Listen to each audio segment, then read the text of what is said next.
नमस्कार। नीलामी की प्रोसेस के द्वारा एलोकेट की जाने वाली माइनिंग लीजेस की जो डिफ़िकल्टीज़ हैं, उनके बारे में मिनिस्ट्री ऑफ माइंस बहुत सेंसिटिव है, बहुत सजग है। 2015 के बाद से जितनी भी माइंस हैं, अब नीलामी के माध्यम से ग्रांट होती हैं। इन्हें तय समय में शुरू करना है, लेकिन जो स्टैट्यूटरी परमिशंस हैं, स्टैट्यूटरी क्लियरेंसेस हैं और तय समय पर माइंस को शुरू करने का जो दबाव है, वो इतना ज़्यादा है कि बिडर्स डिफ़ॉल्टर होने की पोज़ीशन में आ गए हैं। मिनिस्ट्री भी इसे समझ रही है और इसीलिए ईज़ ऑफ डूइंग बिज़नेस की पॉलिसी के तहत मिनरल्स की नीलामी के नियमों में यानी मिनरल ऑक्शन जो रूल्स हैं उसमें अमेंडमेंट करने का फैसला किया गया है। इसी सिलसिले में ड्राफ्ट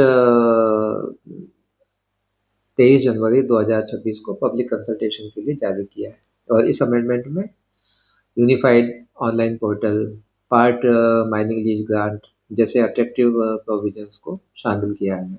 तो इनको समझते हैं। तो यूनिफाइड ऑनलाइन पोर्टल केंद्र सरकार राज्य सरकार के साथ मिलकर बनाएगी, जिसके माध्यम से ऑक्शन के जरिए ग्रांट होने वाली माइनिंग लीज की जो परमिशन है और जो क्लियरेंस है उसको मॉनिटर किया जाएगा। इससे माइनिंग लीज ग्रांट होने की प्रोसेस सेंट्रल और स्टेट एजेंसीज के बीच में जो कोऑर्डिनेशन की कमी रहती है उसकी बजाय बेटर कोऑर्डिनेशन होगा और इसकी वजह से ग्रांट की जो प्रोसेस है वो स्पीड अप होगी।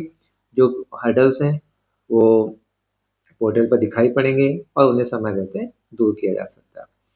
फिर लेटर ऑफ इंटेंट के बारे में है कि लेटर ऑफ इंटेंट मिलने में एक आम शिकायत है कि बहुत समय लगता है, क्योंकि बिडिंग जब कंप्लीट होती है तो जो प्रेफर्ड बिडर्स होते हैं उन्हें अपफ्रंट अमाउंट, परफॉर्मेंस सिक्योरिटी जैसे जो पेमेंट्स हैं वो करना होते हैं, वो समय पे कर देते हैं।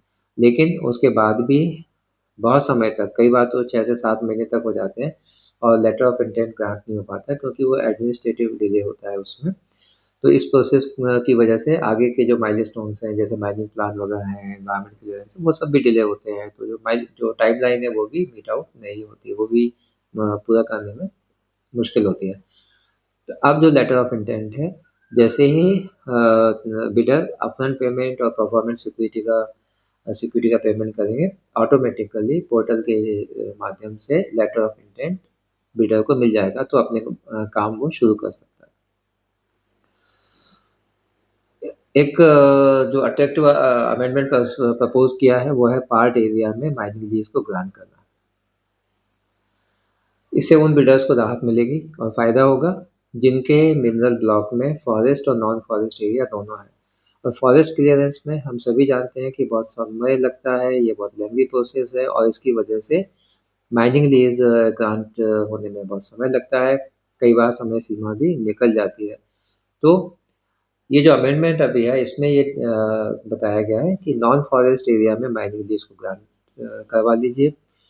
उसके बाद में जो पार्ट माइनिंग लीज है वो माइनिंग लीज की जो डीड है वो एग्जीक्यूट हो जाएगी और फॉरेस्ट एरिया में साइमल्टेनियसली परमिशन के लिए ट्राई करते रहिए। परमिशन मिलने के बाद में एक complete mining lease deed execute होगी और एमडीपीए भी पार्ट एमडीपीए बनेगा और कंप्लीट एमडीपीए यानी mine development and production agreement बनेगा। इससे फ़ायदा ये है कि नॉन फॉरेस्ट एरिया में माइनिंग का काम शुरू हो सकता है और माइनिंग का काम शुरू होने की वजह से जो बिल्डर्स के अपफ्रंट अमाउंट, परफॉर्मेंस सिक्योरिटी के जो इश्यूज़ हैं, जो पैसा ब्लॉक हो गया है और जो प्रोडक्शन नहीं हो पा रहा है, तो जिसकी वजह से जो बिल्डर है उसको उस मिनरल ब्लॉक से कोई रेवेन्यू जनरेट नहीं हो रही है, तो वो फ़ायदे होंगे, राज्य को भी रेवेन्यू मिलना शुरू हो जाएगा। तो ये एक बहुत अच्छा अमेंडमेंट है, लेकिन ऐसा करने से माइनिंग लीज पर एप्लीकेबल पेमेंट में कोई छूट नहीं मिल रही है। यानी जो पेमेंट है वो उसमें कोई कोई छूट नहीं है और वो प्रपोर्शनेट नहीं होंगे। लेकिन ये किस पे अप्लाई नहीं होने वाला है, यदि मिनरल ब्लॉक में इस कंडीशन में डीप सीटेड मिनरल्स आते हैं, उन पर ये प्रोविजन अप्लाई नहीं होंगे, क्योंकि उनको अंडरग्राउंड मेथड से माइनिंग किया जाना है। डीप सीटेड मिनरल यानी जो कि सरफेस से 200 मीटर गहराई के बाद में मिलते हैं, तो वैसे भी उनको अंडरग्राउंड माइन करना है और उसमें कम एरिया की ज़रूरत पड़ती है, तो ये उसके ऊपर एप्लीकेबल नहीं है। मिनरल ब्लॉक में यदि फॉरेस्ट एरिया है तो एक प्रोविजन ये भी किया जा रहा है कि उसको भी यदि बिल्डर चाहे तो एक्सक्लूड करवा सकता है, लेकिन वो तभी होगा एक्सक्लूड जब वो फॉरेस्ट एरिया मिनरल ब्लॉक के एज में है, यानी किसी किनारे पर मौजूद है, और उसमें भी उस ब्लॉक में आइडेंटिफाइड टोटल मिनरल रिसोर्सेज का 20% से कम है, तभी उस एरिया को एक्सक्लूड किया जा सकता है। और स्टेट गवर्नमेंट के पास ये पावर है कि उसको वो एक्सक्लूड कर सकती है। इसी तरह से क्रिटिकल मिनरल और नॉन क्रिटिकल मिनरल के बीच में भी एक प्रोविजन किया गया है, और वो ये है कि क्रिटिकल मिनरल के साथ में यदि नॉन क्रिटिकल मिनरल मिलता है तो इस तरह के केस में अपफ्रंट अमाउंट कितना होना चाहिए। तो अपफ्रंट अमाउंट जो अभी 0.5% of value of mineral resource होता है, उसको बढ़ाकर 1.5 करने का प्रस्ताव है। और इसका पेमेंट कैसे होगा, तो 33, 33 और 34% के 3 इंस्टॉलमेंट में किया जाएगा।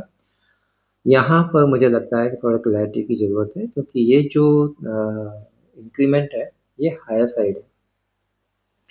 तो हो सकता है कि फाइनल वर्जन में इसको अप्रोप्रिएट कर लें या इसको हटा भी दें। क्यों कि 0.5 से 1.5 करना ये बहुत बड़ा एक अपफ्रंट अमाउंट की तरफ से एक मतलब बिल्डर के लिए बर्डन है। तो इसको 0.5 ही रखना ठीक है, क्योंकि इससे बिल्डर को फाइनेंशियल जो बर्डन होते हैं वो बर्डन नहीं होंगे।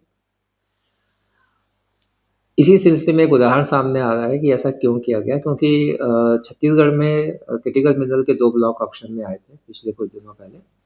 उसमें फास्फोराइट जो कि फर्टिलाइजर्स के लिए क्रिटिकल मिनरल है, उसके साथ में लाइमस्टोन एसोसिएट।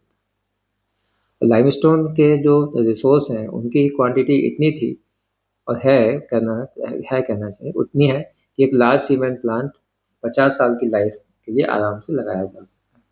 तो मिनिस्ट्री के ध्यान में इस तरह के केसेस होंगे, और ये तो मेरे ध्यान में आया, मिनिस्ट्री के पास ऐसे और भी अनेक केसेस होंगे। तो उसमें ये है कि क्रिटिकल मिनरल के साथ में नॉन क्रिटिकल मिनरल को कैसे माइन करना है। तो डिटेल में ये अमेंडमेंट